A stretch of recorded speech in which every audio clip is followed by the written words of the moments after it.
कहती है कि विवाह के बाद जो मरे उनका तो श्राद्ध भी हो जाता है, तर्पण भी हो जाता है, तिलांजलि भी हो जाती है।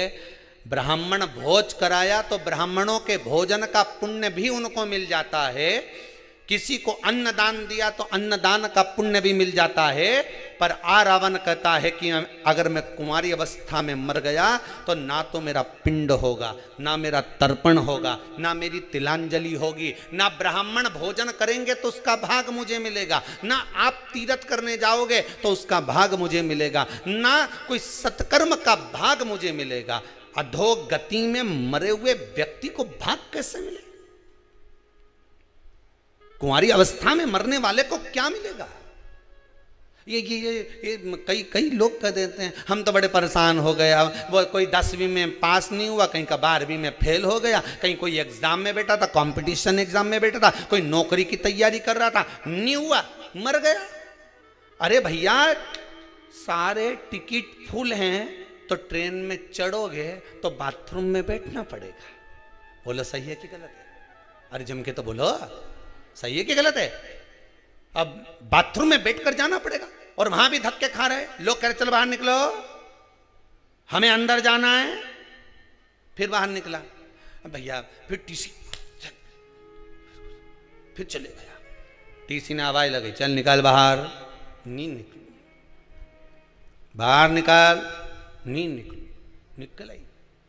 कौन है अंदर?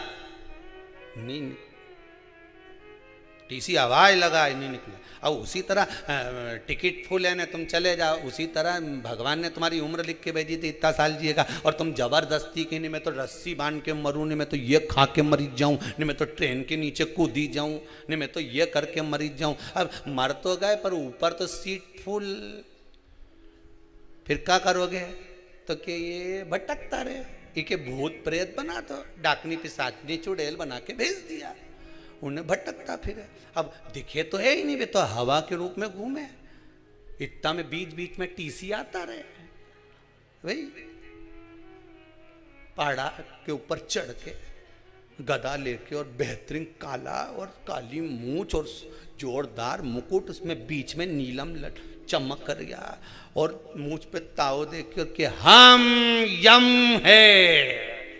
इके इतनी देर में जैसे टीसी आवाज लगाए थे, इके टिकट याद है ही नहीं, पुण्य का टिकट होता। फिर बीच बीच में यमराज आके डराता रहता है, कहाँ भटक रही है बेरू? भटके रोता है जीव, वो प्राण तो छोड़ देता है, मर तो चले गया। भटके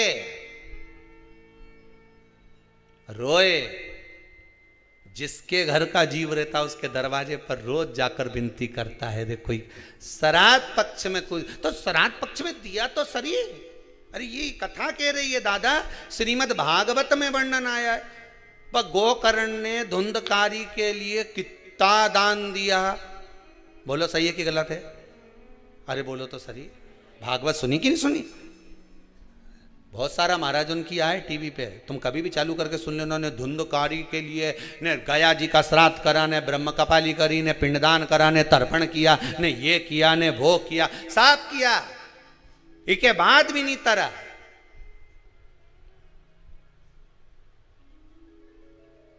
प्रेत की योनि में भटक रिया। तो गोकर्ण ने पूछा सूर्य नारायण भगवान से, ये तो बताओ ये भटके क्यों? सूर्य नारायण भगवान बोले, तूने क्या क्या किया बता? मैंने गया जी का पिंड करा, तर्पण करा, ब्राह्मण का भोज कराया, साफ कराया। तो इसका नाम नहीं बोला क्या? नहीं बोला। जब सीवर वाला महाराज का व्हाट्सएप पे लिख के भेज दिया तो फिर कोई टेंशन? नाम तो बोला, फिर मोबाइल नंबर नहीं लिखा, नहीं लिख दिया, वे भी लिख दिया। फिर गोत्र तक गोत्र भी लिखा। बस सूर्य नारायण भगवान बोले कहीं ना कहीं गड़बड़ी जरूर है, पता करो कि गड़बड़ी कहाँ है। तो क्या समझ में ही नहीं आ रही है कि गड़बड़ी कहाँ है? नाम भी लिया। जब गया जी में पिंडदान करो, कहीं ब्राह्मण के भोजन कराओ तो हाथ में चावल जल वगैरह लेके संकल्प छोड़ो कि नहीं छोड़ो? नाम ये, न गोत्र ये, और जो संकल्प दिया तो नाम गोत्र सब बोला। फिर क्यों नहीं तरा? सूर्य नारायण भगवान के चिंता लग गई तो वे नारायण भगवान के पास पहुंचे। नारायण जी से पूछा, प्रभु ये बताओ कि ये धुंधकारी तरे क्यों नहीं? इसका गया जी का श्राद्ध हो गया, इसकी ब्रह्म कपाली हो गई, ब्राह्मण का भोज हो गया, सब कुछ करा, गाय का दान भी करा, पर ये तरे क्यों नहीं? तो नारायण ने कहा हमारे नहीं समझ पड़ रही कि इतना गोत्र भी बोला, नाम भी बोला, इसका पिताजी का नाम भी बोला, कि माता जी का नाम भी बोला, पर तरे क्यों नहीं? तब नारायण पहुंचे भगवान शंकर जी के पास में। हर हर शंकर जी ने पूछा, भोलेनाथ जी से पूछा, भगवान विष्णु ने, ये बताओ कि प्रभु ये धुंधकारी का नाम लिया, गोत्र लिया, गया जी का श्राद्ध करा, पिंडदान करा, ब्राह्मण भोज करा, सब कुछ करा, फिर ये तरे क्यों नहीं? शंकर भगवान ने उसी समय पर नंदी के बुलाया और नंदी के बुला के पूछा, इधर अरे नंदी, अब तू बता कि ये क्यों नहीं तरे? हम जितना निर्णय यमराज करता है उतना ही निर्णय नंदी करता है। नंदी ने कहा, प्रभु एक बात क्यों, थोड़ी अंदर की बात है।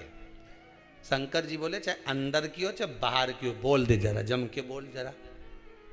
तो नंदी ने तुरंत कहा, प्रभु बात इतनी सी है कि जब जब पिंडदान करा, जब जब तर्पण करा, जब जब ब्राह्मण भोजन कराया, जब जब तिलांजलि करी गई, तब धुंधकारी का नाम धुंधकारी बोला गया। ठीक है, गोत्र आत्मदेव का बोला गया, आत्मदेव का ही पुत्र था ना, आत्मदेव का बोला गया। फिर गलती कहाँ हो गई? नंदी बोले गलती ये हो गई कि इसकी सहेली की संतान थी और उसकी गोदी लेके आ गई थी पैसा दे के। बोलो सही है कि गलत है? गोदी लेकर आ गई थी पैसा दे के। गोत्र बोलना था सहेली का, बोला जा रहा था इधर का, इसलिए तर नहीं पाया, इसलिए नहीं तरा, मोक्ष नहीं मिला। अब जितने लोगों ने भी व्हाट्सएप पे नाम लिखा ने गोत्र लिख के भेजा, अच्छे से भेजा है नहीं भाई? नहीं तो बाद में क्यों, हमने तो यज्ञ में भेजा था और सीवर वाला मिश्रा जी ने 24,000 श्लोक की आहुतियाँ छुड़वाई, ने 21 ब्राह्मण के बुलाया, ने खूब आहुतियाँ दिलवाई। इसके बाद भी कहीं का बोले कि अभी भी तुम्हारे यहाँ पितृदोष रह गया तो फिर समझ लेना। इसलिए निवेदन है, ये 7 दिन कथा चल रही है, बहुत सावधानी से जिन जिन ने नाम भेजा, गोत्र लिख कर भेजा, सही भेजा। तो 21 ब्राह्मण जो यज्ञ कर रहे हैं, सवेरे उठकर वो लोग सबसे पहले संकल्प देते हैं गोत्र का कि आज इनकी आहुति है। तुम्हारे धन की मूलता नहीं है, उन जीवों को तारने की मूलता।